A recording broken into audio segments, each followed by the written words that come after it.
साहूकार के 7 लड़के, एक लड़की की कहानी। करवा चौथ की पौराणिक व्रत कथा। श्री गणेशाय नमः। एक साहूकार के 7 लड़के और एक लड़की थी। एक बार कार्तिक मास की कृष्ण पक्ष की चतुर्थी तिथि को सेठानी सहित उसकी 7 बहुएं और उसकी बेटी ने भी करवा चौथ का व्रत रखा। रात्रि के समय जब साहूकार के सभी लड़के भोजन करने बैठे तो उन्होंने अपनी बहन से भी भोजन कर लेने को कहा। इस पर बहन ने कहा, भाई अभी चांद नहीं निकला है, चांद के निकलने पर उसे अर्घ्य देकर ही मैं आज भोजन करूंगी। साहूकार के बेटे अपनी बहन से बहुत प्रेम करते थे। उन्हें अपनी बहन का भूख से व्याकुल चेहरा देख बेहद दुख हुआ। साहूकार के बेटे नगर के बाहर चले गए और वहां एक पेड़ पर चढ़कर अग्नि जला दी। घर वापस आकर उन्होंने अपनी बहन से कहा, देखो बहन, चांद निकल आया है, अब तुम उन्हें अर्घ्य देकर भोजन ग्रहण करो। साहूकार की बेटी ने अपनी भाभियों से कहा, देखो चांद निकल आया है, तुम लोग भी अर्घ्य देकर भोजन कर लो।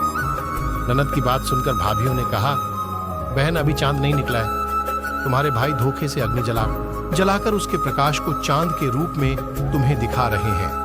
साहूकार की बेटी अपनी भाभियों की बात को अनसुनी करते हुए भाइयों द्वारा दिखाए गए चांद को अर्घ्य देकर भोजन कर लिया। इस प्रकार करवा चौथ का व्रत भंग करने के कारण विघ्नहर्ता भगवान श्री गणेश साहूकार की लड़की पर अप्रसन्न हो गए। गणेश जी की अप्रसन्नता के कारण उस लड़की का पति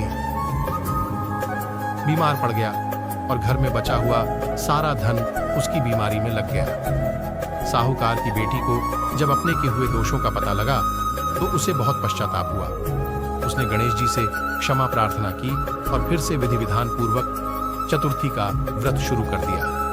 उसने उपस्थित सभी लोगों का श्रद्धानुसार आदर किया और तदुपरांत उनसे आशीर्वाद ग्रहण किया। इस प्रकार उस लड़के श्रद्धा भक्ति को देखकर एकदंत भगवान गणेश जी उस पर प्रसन्न हो गए और उसके पति को जीवन दान प्रदान किया।